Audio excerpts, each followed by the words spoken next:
Hey guys, welcome to my channel. I hope you're all doing very well. So I just watched Jupiter's Legacy. Let's talk about it. So I remember mentioning in a video a few weeks back that whenever I come to sit here to talk about whatever Netflix has birthed for that weekend, there's always a 50-50 chance that I'm going to be sitting here with a smile, okay, with a grin on my face from happiness and joy, or with a frown, with a look of disgust and confusion. And you guys can go ahead and guess which one it is today for Jupiter's Legacy. Which one do you think I'm leaning towards today? It's a frown. It's a look of anger and disgust. Okay, the series is bad. The series is poor. The series it wasn't giving what it thought it was giving. It really wasn't. Now we're going to be talking about my thoughts on all of this, and let me tell you right now, there's a lot to get through. But before we even delve into all of that, as per usual, if you haven't already, please be sure to subscribe to my channel and make sure you turn on your notifications so that you can be told when I upload next. But now, without further ado, let's delve into this. So first off, let's start off with the fact that this series is the first entry into the Millarverse, I guess. In 2017, Netflix made a deal with Mark Millar, who is a comic book writer, and he is the mind behind a ton of different incredibly popular comic books, and they decided to go ahead and team up with him to produce projects, to produce content based off of his works and his IP, and that deal was worth £25 million. Netflix decided that they wanted to be in the Mark Millar business, which makes sense because, like I keep saying, we are in a superhero renaissance at the moment, and so it makes sense that they would want someone like him, this legendary writer, on their team. But Jupiter's Legacy is in fact the first entry into that lineup that we can expect coming from this deal, and honestly, having seen this series, I can't say that this fills me with a lot of hope. I can't say that this fills me with a lot of excitement and high expectations, because guys, what was that? What was that? We're going to be going through the different themes and characters that I took issue with throughout this show, but just overall, this series gave me strong, somewhat higher budget CW, right? Like this gave me strong CW vibes. This gave me the end of Shazam vibes. I actually enjoyed Shazam quite a bit, but that ends there where it got a bit cheesy, where the costumes are looking a bit cheap. That's what this was giving me throughout the whole series. And then you also have the added fact that it kind of teeters on the line of trying to be edgy, trying to be rated R, like a, you know, edgy rated R Snyderverse film, but at the same time it has that cheesiness and kind of, you know, immaturity like a CW series, except with none of the charm, none of the charisma, none of the likability factor. Like, even if you have shows like The Flash, which have just been run to the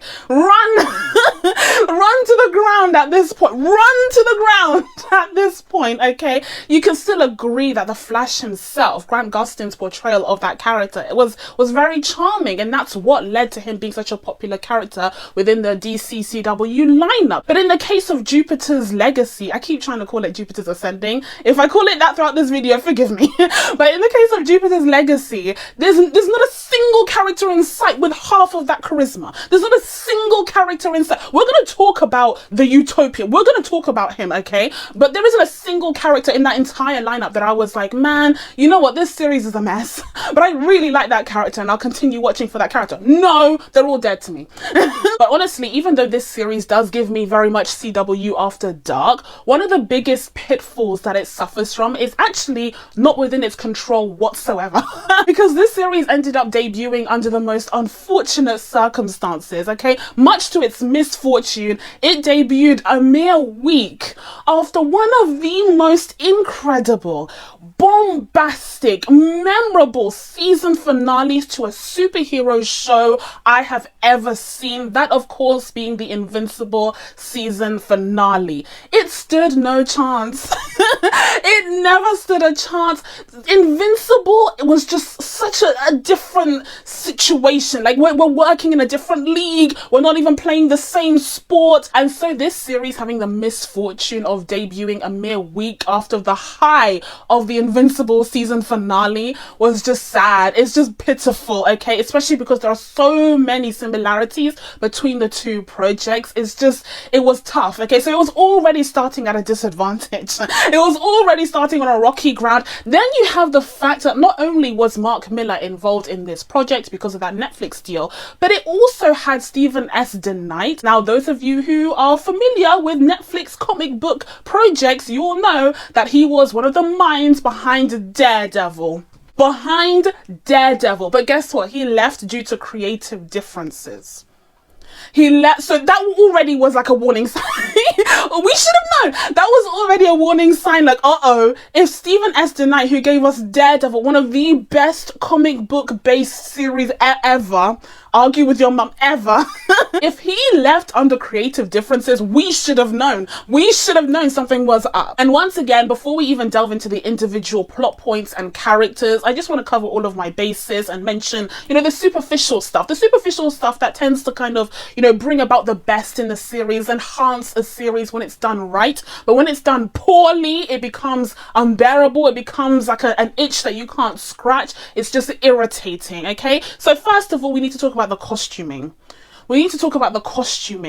And this is why it was giving me strong Shazam vibes, especially at the end of Shazam. Like, the costumes in Shazam are kind of ridiculous. Okay, I don't care what anyone says about comic book accuracy. If it looks bad, it looks bad. If it looks bad, it looks bad. Some comic book costumes do not translate well on screen. I'm so sorry to you comic book readers that want just accuracy all the time. If it's not working, we need to do something different. And in this case, a lot of these costumes were just not working, especially the costumes of the most important characters, like the Utopian. His costume was bad. It was one of the worst. But the thing is, as bad as his costume was, even then I wasn't really paying attention to that because I was too busy looking at his wig. What was that wig? That wig that they made Josh Duhamel, I don't know how to pronounce his name, but that wig that they made him wear, wow, what an insult, what an embarrassment, are you not embarrassed?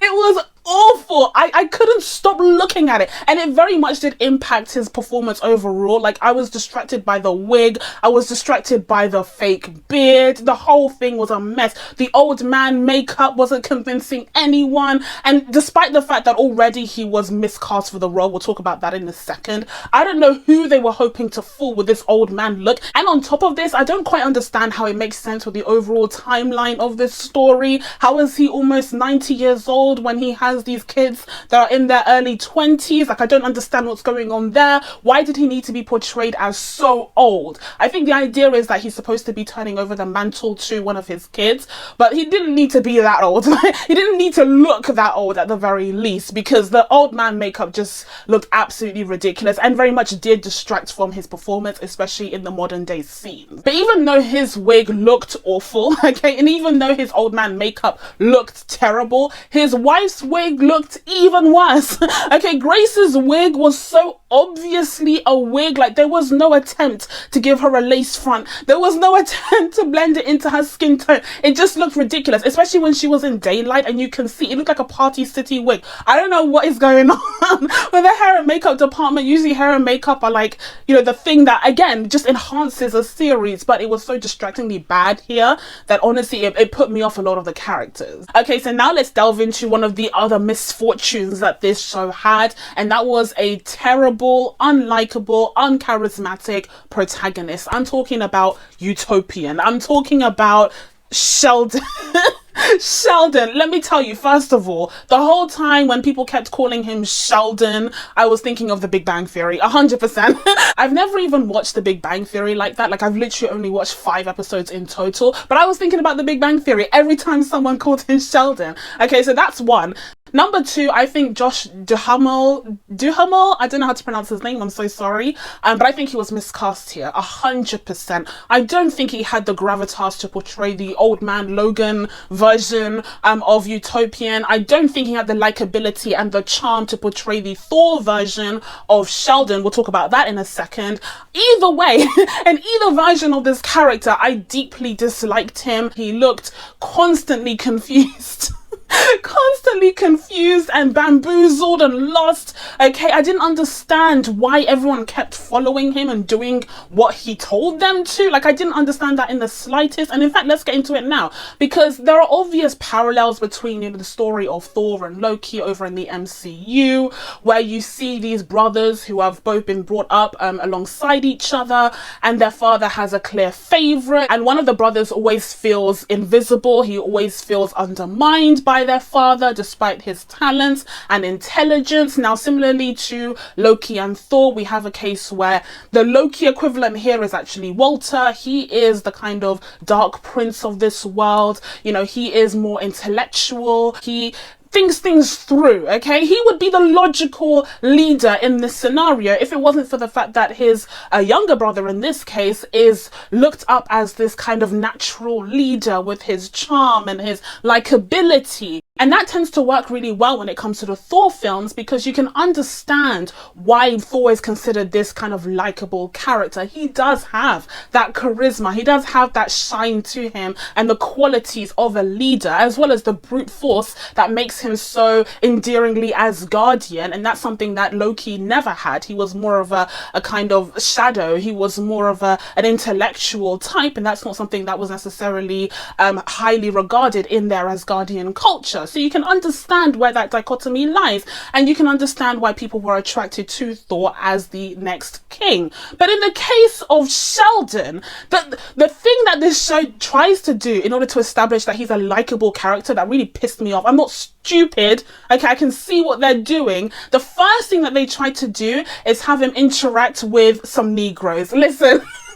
They had him be friends with some black people working at his steel factory or wherever, okay? First of all, that whole setting, that whole setup at the outside of the factory itself, that was the same set as Captain America, the First Avenger. You can't convince me otherwise. That whole set outside is literally exactly the same, where Steve does that run against that Hydra agent and he jumps into the water and then he pulls out the Hydra agent right after he received the serum. That is literally the exact same set. I don't know if I have pictures to put alongside, but that's all I was thinking during that opening scene. Then we get into the factory, and the first thing that Sheldon does is talk to some blacks, talk to some Negroes, okay, just to establish that even though he's from the 1920s, he wasn't one of the bad ones, okay? He wasn't one of the bad people of their time. He was ahead of his time because he already got along with the Negroes. Please.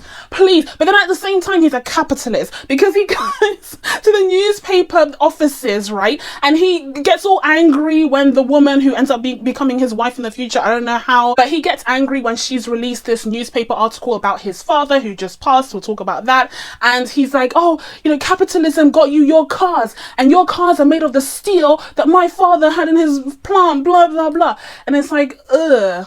Am I supposed to you know what else capitalism got America?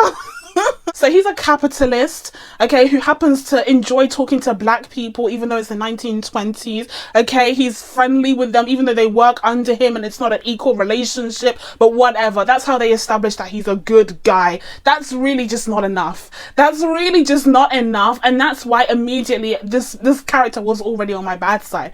Because I was like, there is no charisma here. There's no likability. He's a capitalist. Okay, he's a privileged kid who's never had to work hard for anything. He didn't even seem particularly clever, particularly remarkable in that sense. He didn't have the business acumen because clearly his brother did. And then that's even confirmed later on when they're on that rock face and his brother calls him out for all of the things that I was thinking throughout the entirety of this series. And then they end up kind of trying to reverse that by saying we just need to get over it. And I'm like, no, he was right.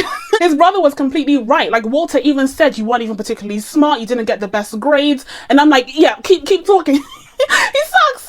He sucks as a character. And so I never understood why everyone got together in his mission that he came up with, because he was seeing visions. I never understood why people were inspired to make him their leader, like to actually follow him on this journey. And that was before he even started getting the visions, and when he went on his quest to find whatever he was looking for. Like, that was before all of that. But then you get to that point where he's clearly, you know, looking mentally ill. Like, he looks like he's suffering from some sort of mental illness, in a lot of distress. But this series tries to convince you that even in that state, he manages to inspire the people around him to go on this life-threatening journey to find something that they don't even know they're looking for. Like, how am I supposed to be convinced that that's what they would do? It makes absolutely no sense. And you have people like Walter constantly saying, like, why are you even listening to him? To George, who's just going he's just going along with the flow for some reason, and Walter's constantly asking, like, what are we doing here? But it's like, Walter, you're also going along with him.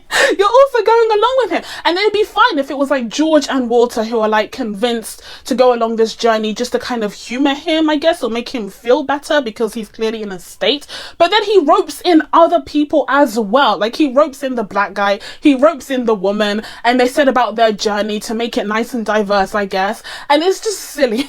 It's just silly and dumb. And just overall, when it comes to the 1920s storyline, whilst I understand that they were trying to depict the origin story of these superheroes, I feel like the interlacing of the 1920s storyline with the modern day storyline wasn't done particularly well. First of all, I did notice that they did change the aspect ratio of the scenes between the 1920s and the modern day storyline. So the 1920s storyline actually ended up like filling the whole screen. I don't know what the exact aspect ratio is, whereas the modern day storyline was much more wide and narrow. I didn't understand why it wouldn't be the other way around. I didn't understand why it wouldn't be the other way around. Maybe it was a reference to aspect ratio that you would see in 1920s or something, I don't know.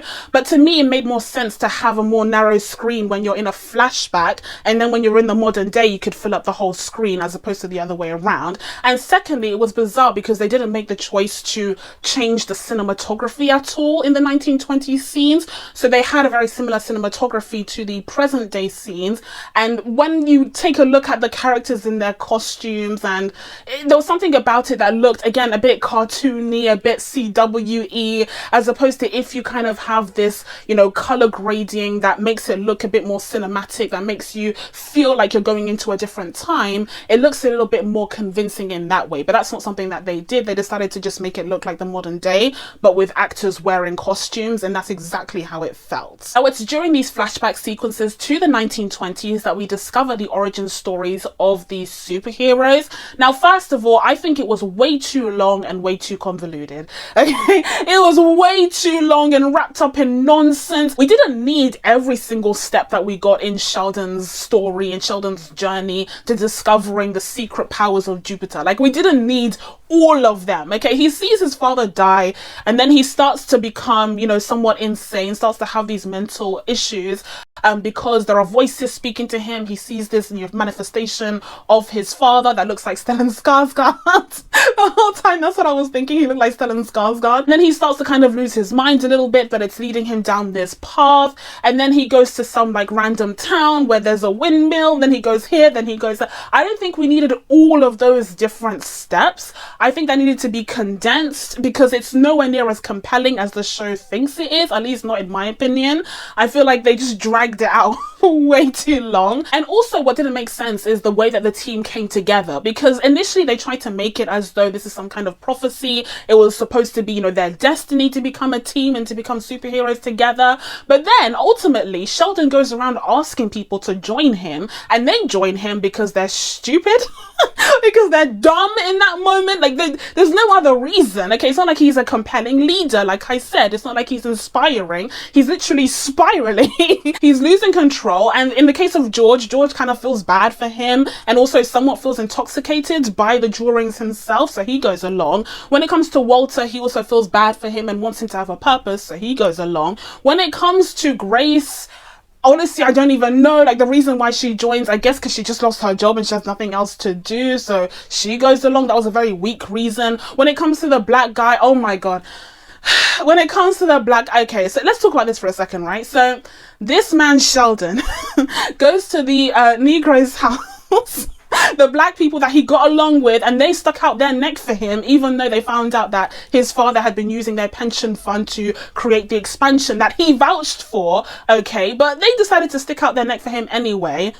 Whatever, because we have white writers in the writer's room, right? Clearly. But again, he goes to their house and asks the son to go on this life-threatening journey, where he gives very little details. He doesn't have a solid plan. He doesn't even give them enough information to make an informed decision. And initially the son is like, well, why would I do this? Like, he refuses. He's like, what have you ever done for us? Like, you let us down. So Sheldon and George end up leaving, but then the father and son have a discussion, and this is how I knew that there were white people in the writers' room because they have a discussion where the father is like, you know, back in the day, a black man could work hard and he wouldn't be, you know, kicked all over the place. But nowadays, because of the depression, you know, ever since the depression hit, all of a sudden a black man can't make a living, blah, blah, blah, blah. That's what he says. And I'm just like, nowadays, I said, just now it started getting hard for a black man in America. Just now. Are you sure, sir? And in the case of the black character who does end up going along this journey with Sheldon, again, to meet the quota, let's be real, every second sentence that comes out of his mouth is some sort of proclamation, some sort of declaration about some vague concept of being black in America. Like, that's literally all he contributes to the team. But anyways, this convoluted journey ends up with them landing in Kong Skull Island. Kong Skull Island, except this time around it has a bunch of different environments in there. We have a tundra, we have a desert, we have a coniferous forest. It's been a while since I've done geography, but I don't think that's how island, well, whatever. So they end up on this island, they end up having to face all of these treacherous grounds before getting to this cliffside where Walter is literally just spitting bars. Walter is literally just stating facts, and for some reason he's punished for it. I don't understand that personally, but he's just saying exactly what I was thinking throughout the entirety of this series about how mediocre Sheldon is. He is the epitome of white mediocrity, just continuing to fail upwards, okay? But then later on, when we do actually get a chance to see what Sheldon's leadership is supposed to look like, all we get is just more disappointment, because there is that scene after they end up in this kind of hole, this kind of cave or whatever. They see the Vikings, they see how people who were previously there ended up killing each other, and it's Grace who realizes, well, hang on, they were killing each other because they couldn't get along together, and that's how they weren't able to proceed with whatever this is, right? So then they figure out that it's because of the beef that George and Walter have that they can't put their hands together and open the door. And so in Sheldon's infinite wisdom and infinite knowledge, he just tells George and Walter to basically like fix up. Like, he's basically like, oh guys, you guys have beef? Yeah, well, we want these special powers, so you guys are gonna have to make up real quick. Like, you guys need to get to it, okay? Kiss and make up, because I want my special powers now. I want to see what's on the other side of this wall. So if you could just sort that out real quick and then we'll be good. But then it turns out that doesn't make it good. And then Grace, once again, using her brain, because apparently Sheldon doesn't have one, using her brain, she's able to figure out, well, hang on, Walter and Sheldon also have beef. So then the way that Sheldon decides to solve the problem is by looking at Walter meaningfully for like half a minute, putting his hand on his shoulder, and all of a sudden everything is fixed. All of a sudden the wall is like, yeah, you guys are worthy, you guys are a team, even though half these people don't even know each other. There's that other white guy who, his name escapes, please. Do I know his name? Absolutely not, okay? They put their hand on the wall still, and Jupiter decides like, yeah, this is pretty much good enough, especially in comparison to the Vikings, like, yeah, they'll do. And then they're able to gain access to Jupiter, where they see their loved ones who passed away, I guess, for some reason, and that's supposed to show that they've lost so much, even though that whole story was basically condensed to a single conversation that they had when they were walking across a desert. I'm so sorry, but that origin story is literally dumb as hell. Sheldon didn't deserve to be team leader. He has no leadership qualities. He's not smart. He's not particularly charismatic. He led them towards their deaths. They had no reason to follow him, especially the people who barely knew him, especially that guy that was like washed up on the boat, who was like a surgeon or something, who barely knew him. Why did he follow along? Because the plot needed him to. And we never even got an understanding of why Sheldon was chosen in the first place. In a lot of ways, he's one of the reasons why so many of his workers from his father's company were suffering because his father took money from the pension fund in order to invest it into their expansion, which Sheldon advocated for, despite the fact that Walter, the smart one, said that it wasn't a good idea, even before the depression, even before the crash of Wall Street. And also, continuing on that running theme of this series, handling social justice issues poorly, terribly, okay? It doesn't just stop with the race thing, because they also try to tackle, I guess, like, everything, like just all the problems at once, okay? There are several times throughout this series where these characters discuss how the world has changed, you know, everything is changing, the country's more divided, there's a bigger gap between the rich and the poor than ever before, blah blah blah blah. But the thing is that if this was going to be one of the major themes of this series, exploring the wealth gap, exploring racism, exploring these themes, why would you have this privileged white boy be the team leader? Like, what? How does that make any sense? So when he's sitting there with his glass of whiskey talking to his white brother about, like, oh, the world is more divided than ever, you know, there's this bigger gap between rich and poor. Their father owned a steel factory. Their father was well off, okay? He never had to work hard a day in his life. What does he know about the wealth gap? What does he know about inequality in America, whether it be in the early 1920s or in present day? What on earth is he talking about? And the thing is that that's how they try to kind of justify him being the wise leader, having this code. But it's like, you never had to learn any of this yourself because you grew up in a privileged position. And we never get a sense of, you know, how he may have learned them. Like, I guess because he saw his father commit suicide. But that has nothing to do with the wealth or inequality gap. It's not like we see him, you know, suffering afterwards. We see him driving around in Rolls Royces afterwards. So what is your point?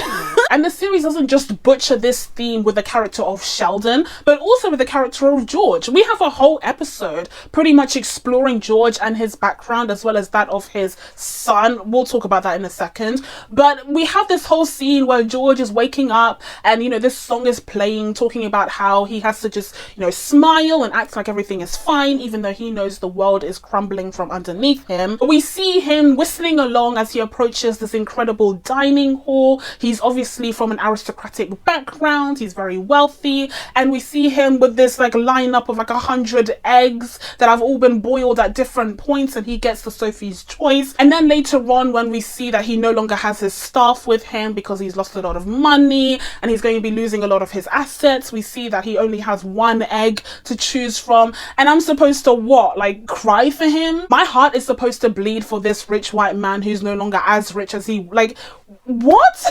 And during this discussion that Sheldon has with his brother, he even mentions how in America, you know, kids are getting active shooter drills before they even learn their ABCs. It's like, oh yeah, how deep, how profound. Your kids are bulletproof. Do you see how this is not a problem that he shares with the rest of the country? Like, your kids are bulletproof. And also, even if you could say like, okay, he just cares, right? Even if it doesn't affect him directly, he still cares. But what are his actions doing to prevent this? Absolutely nothing. Absolutely nothing at all. He's fighting against super villains who, by the way, aren't even that super. They look like regular criminals to me, but just, you know, juiced up a little bit. He's fighting against super villains. How is that going to change the fact that kids are still getting those active shooter drills?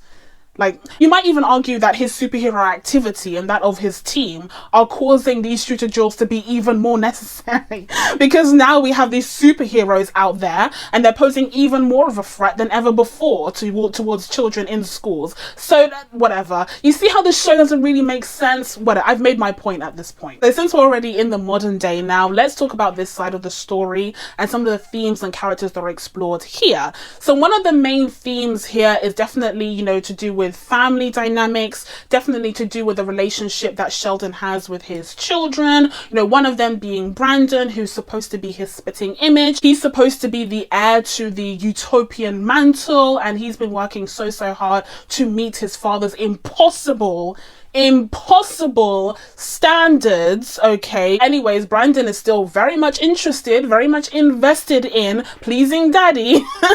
And so he does his very best in order to ensure that he can be the next utopian.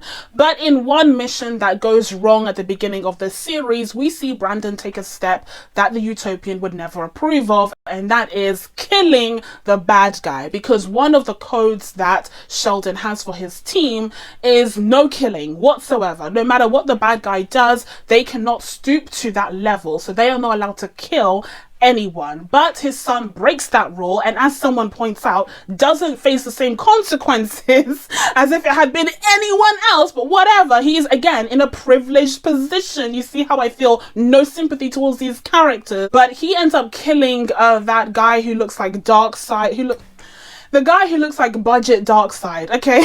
The guy who gives me the same vibes as the blue clones from Invincible. You see how this show was destined to live in Invincible's shadow? Anyways, so the guy, he ends up being a clone of the actual guy who's in this Supermax, but essentially he ends up being killed by the son. And so one of the ideological discussions that this show tries to explore is, you know, what do you do in a world that is changing? What do you do in a world where supervillains are now, you know, more evil than ever, and they're willing to kill superheroes? How are superheroes realistically supposed to just not kill them when their lives are being threatened every day and their lives are being lost during these missions as well? So that would have been a compelling conversation if it wasn't for the fact that this series tries to act like the world is in like a worse state than we've ever seen it before, and nothing that these teams are facing now has ever been seen in history, when in reality Sheldon and his team has been around since the 1920s, right?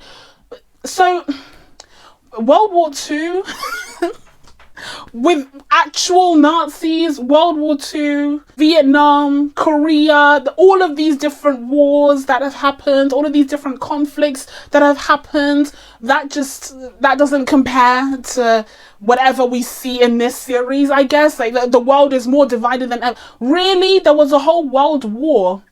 There was a whole world war that you lived through. What do you mean the world is more divided than ever? It's been divided before. And also, I think it's hilarious. I think it's so funny that big boy Sheldon over here, who's good with the Negroes, who's besties with black people in the 1920s, seems to have forgotten a time where America was literally divided on the subject of civil rights. Like literal segregation, literal legal division. But sure, the world is more divided than ever. Nonsense. You see how it just doesn't make sense? One of the main issues that this modern day storyline suffers from is because, first of all, because we're splitting this story between the modern day and the past, where we're exploring the origin story of these characters, we don't really get to delve into a lot of what is explored in the modern day in a lot of depth, because there's literally not enough time to do both justice. And so ultimately, the kids end up getting the short end of the stick. Even though at the beginning of the series it looks promising, okay, it looks interesting to see what they're going to do by exploring the psyche of these different kids and how they've been affected by their fathers, again, impossible standards. But in the case of Brandon, he just kind of fades into the background